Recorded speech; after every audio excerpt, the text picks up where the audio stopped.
Okay, since I had spoken about C major, we're going to switch into majors. We're going to switch into minor and then pentatonic. Pentatonic is usually the scale that people in Asia and East Asia use. I lived in Japan, so let's go to the one that I composed, which is, okay, these are all black notes. Well, not really, but, so this is the E pentatonic scale, E flat pentatonic scale. There are all these black notes, right? If you transpose that to A, let's go A minor. Okay, so it goes,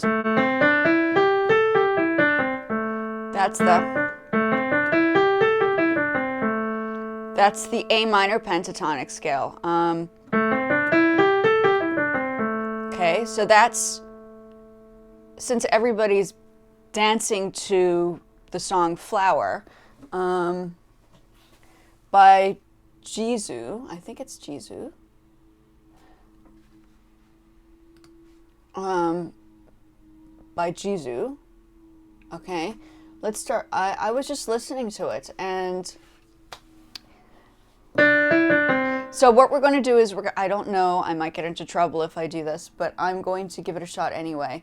We're going to break down the piece into sections so you can hear when people produce music, they're actually producing individual parts. The one that I'm testing out is in a major. It's a little bit more classical. We'll work on developing the vision a little bit more later on, but I'm giving people a chance to see how it's done through somebody who understands production like myself. Okay, so let's listen to this. Oops. Just a little bit. Flower by Jisoo. Okay, so we're going to analyze this today.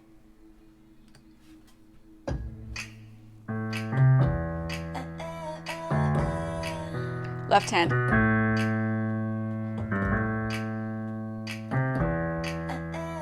It clicks.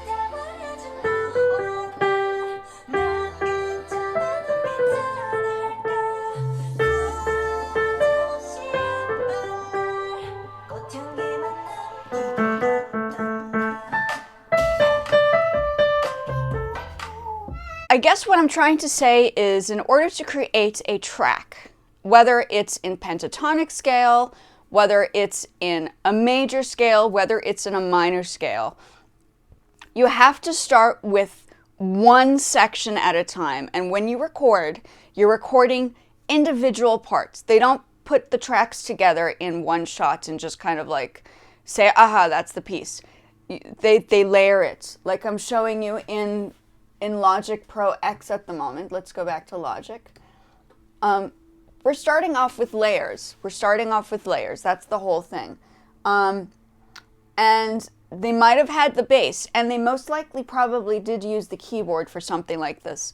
Now, I know, living in Japan for 9 years of my life, classical music was the main training that I had when I was growing up as a kid.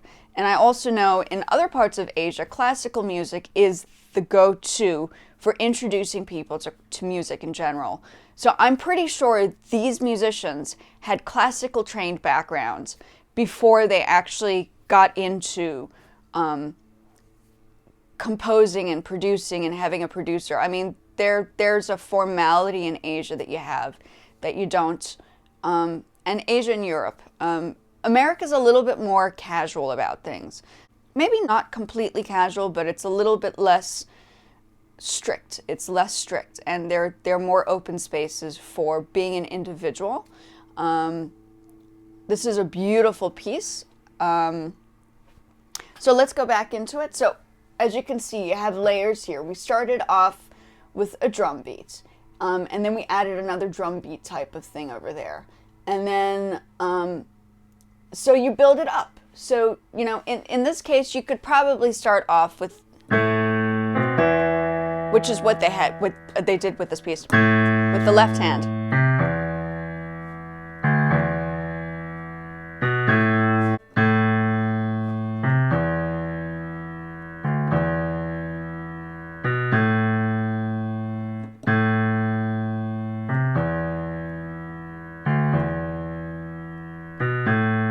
Okay, so that's what they did there, and then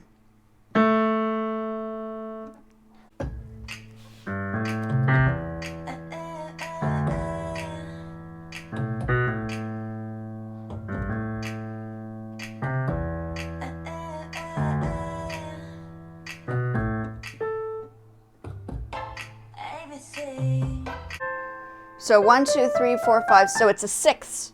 So they're using a 6 for this. Okay?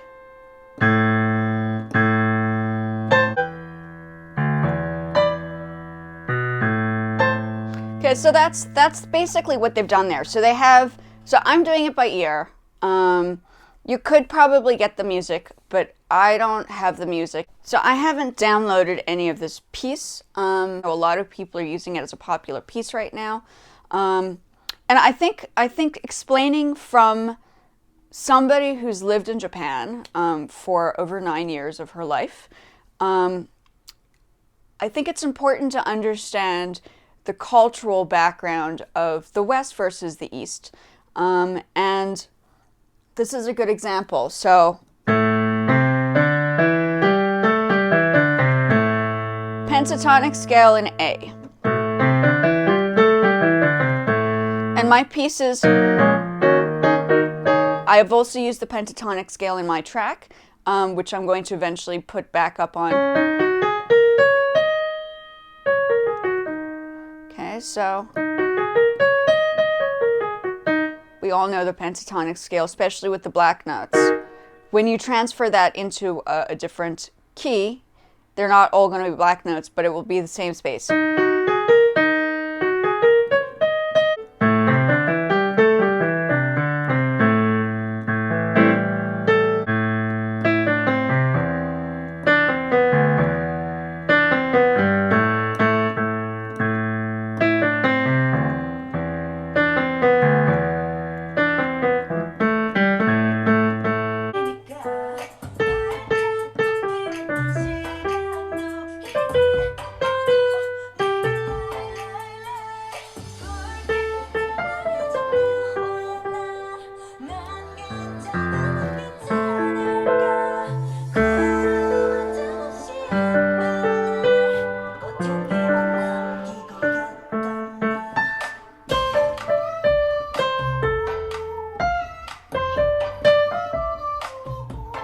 So there are like about 5 different layers to this piece.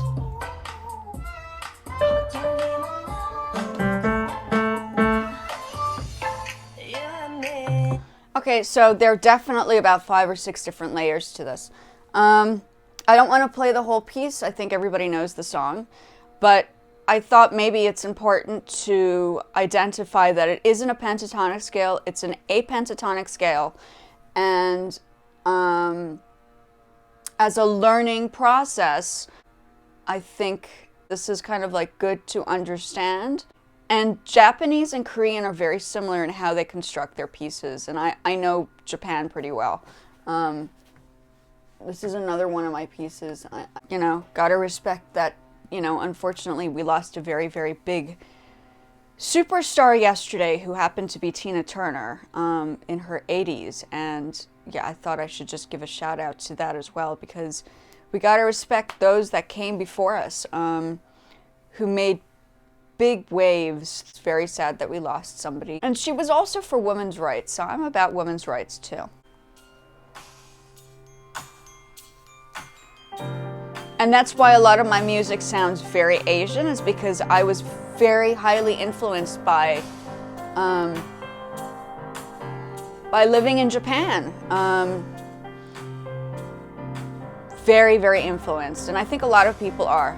Some of my students right now are learning Japanese anime movie music, but we started off with classical. When I teach my students, I generally start off with classical music if they're into the anime stuff, because the leading into anime music and songs from Asia, more classically trained musicians come from there, and then they shift into like a contemporary type of music. Simple, but you can hear that there's definitely classical trained backgrounds there. Very beautiful pieces in pentatonic scales. Maybe we alter the classical type of jazzy piece to a pentatonic. We can always adjust the music for the one that we're working on. So we might. Maybe for the next class we might alter it. We might change it again. There are lots of things you can do. So I just want to bring in majors and minors today. So A major. Let's go A major. A major sounds like that. A minor, which is opposite of C major. No flats or sharps. This is C major. Okay, now A pentatonic scale.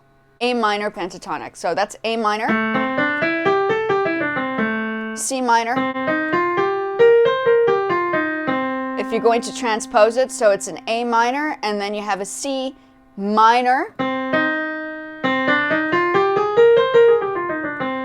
See, there's a lot of things you need to know about music. I mean, it's not just an overnighter. You have to understand music to be able to create compositions. I just don't think, I don't think it comes overnight. I do think you need to have some formal training, whether you're learning from me or you've already had the formal training and you're now into the stage of understanding how to compose because you've had enough experience to know what's going on around you.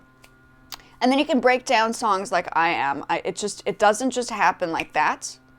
Oh, that's another thing they're using. They're using clicks, right, for that song. And there are another couple of other bass beats that they're using. I think there's shakers in there. So yeah, it doesn't happen overnight. You have to work at it. And if you do want to learn, I do teach music. I have 3 students at the moment. I had many, many more when I was working in a company, but I've started my own registered company. So I'm starting from ground zero, and this will be where I find people who are interested, and you guys who are interested in perhaps learning from me. Besides YouTube, this is why I'm here, to grow it. And yeah, I just think that there needs to be a formal training before jumping into stuff like this. I understand that Logic Pro X is a very complex software. However, all the other apps, once you understand the basics of anything, you can jump onto any of the apps. You can use a PC. You can use an Apple. You can use an iPhone. You can use anything that you can kind of download a software or an app to would be a useful format. So yeah, like and subscribe. Hope you guys enjoyed what I spoke about today. Hope to see you guys the next one.